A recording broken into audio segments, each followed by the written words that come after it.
Hello, great mate. There you go.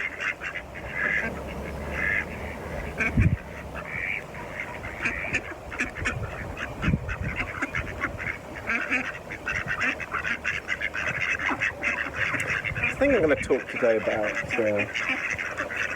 obsession. Clients over the years who've had various obsessions. What's going on with obsession? I've had somebody obsessed with me for a long time. In fact, she'll be watching this, I'm sure. And she's got schizophrenia and she doesn't realise it. If she does, then she needs to continue to address that. But what is obsession? What is it? I mean, have I been obsessed with people or with people? I can get obsessed about Aston Villa and football team. I'm obsessed about them winning, and I can get obsessed about I'm obsessed about the Enneagram. But you can have good obsessions and you can have bad obsessions. You find some people who will have an obsession to eat really healthily. There's other people who will have an obsession to do yoga every morning. It can be an obsession to avoid something as much as it's an away from value as it can be a towards value. But what's going on with obsession all the time is fear.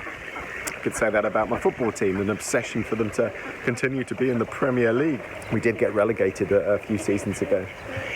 And the fear is that you drop out the football league and you go even lower and lower and lower and lower, and it's the fear of loss, the fear of death, the death of the football team, or the complete. There's something that is missing inside of us when we have an obsession and we think that that thing is going to complete us, whatever that is. There's something that it's going to fill a hole, whatever that is. And if it's a person, I mean, there was something recently where one woman had the courage, and a Welsh TV presenter had the courage to stand up to her husband, who she attempted to be separated from, and she took legal action, and I think she was still married to him, and he's gone inside for 3 years. I would have said he was an unhealthy Enneagram type 8, completely obsessed with her. Oh look, the horse is going over the bridge. Can you see that? I can't see it looking back, but I think you should be able to see that. I might zoom in on that. There is a rider alongside. It's not just a random horse walking over a bridge. Horse riding can be an obsession. I remember somebody I knew who had a horse, and there was a constant obsession to look after the horse, and crikey, they're expensive. The maintenance of a horse as well, very expensive. But with obsession, there's something missing. And for us to heal that, whatever the outward thing that we're trying to get, whether it's a person, a thing, football team, whatever that thing is, it's showing us there's an emptiness inside of us. And it's actually the emptiness, the issue that we need to heal, not the getting of the thing. So I can let my football team almost disappear. It's a neurosis. It's a wound that we have inside of us, and we think that this thing, in getting this thing, getting to be with this person, getting to be with this thing, or whatever it is going to complete us. It's going to make us whole again. It's going to make us better. It's going to meet our needs somehow. But the reality is that we are whole, and we have to heal the wounds that say that we're not whole. We have to look inside ourselves and not be getting the thing that's external outside of ourselves to try and fix us. That's what the world does a great deal of the time. The neurosis of The world is fixated on getting this thing outside of ourselves. It starts with the relationship, getting the person. You need to get this person, and then it's getting the job, and then it's getting the house, and then it's getting the kids, and then it's getting the pension, and then it's getting the holiday home, and then it's getting the blah blah blah blah blah blah, whatever it is. Something needs to be got. It's when we get it,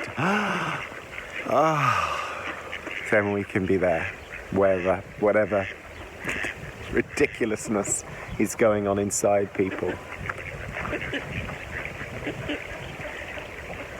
What if you could let that all go? What if there was nothing to get?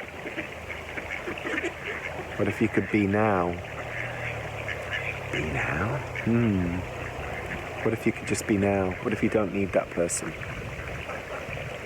What if you don't need that fix? What if you don't need that thing? That thing, that thing? The thing. What if you didn't need it? What if it was okay? What if you could relax now, knowing that you don't need it?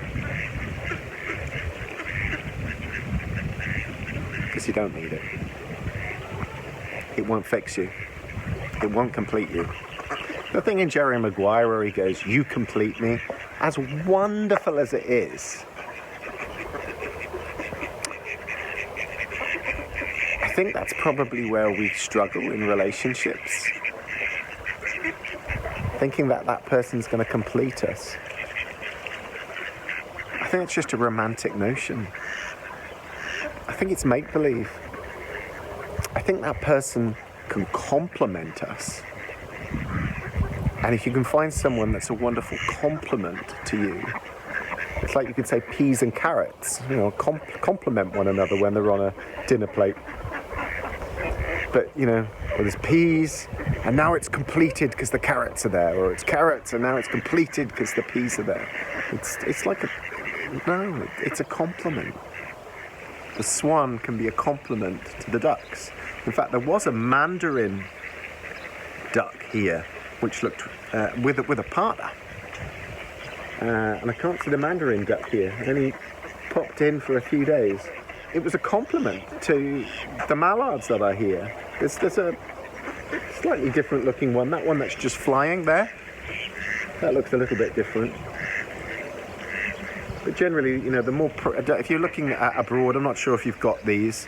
If you're looking at me internationally, so the pretty ducks with the green head and the grey belly are the males, and the females.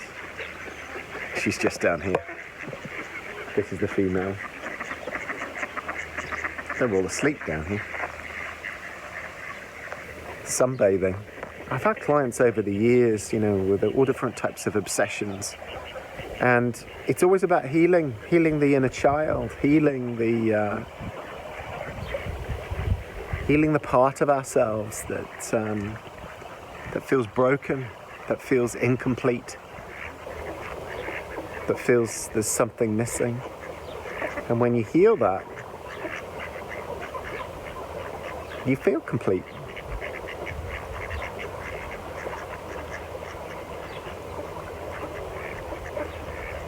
And that's a strong place. It's a strong place. And I believe it's a healthy place when you go into a relationship where there's none of that ego stuff that goes on. It's that you feel complete. You feel really quite complete. And then two complete people coming into a relationship, I think makes a really good relationship. From the ones that I've studied that really work, they're not trying to get something from one another all of the time. They complement one another.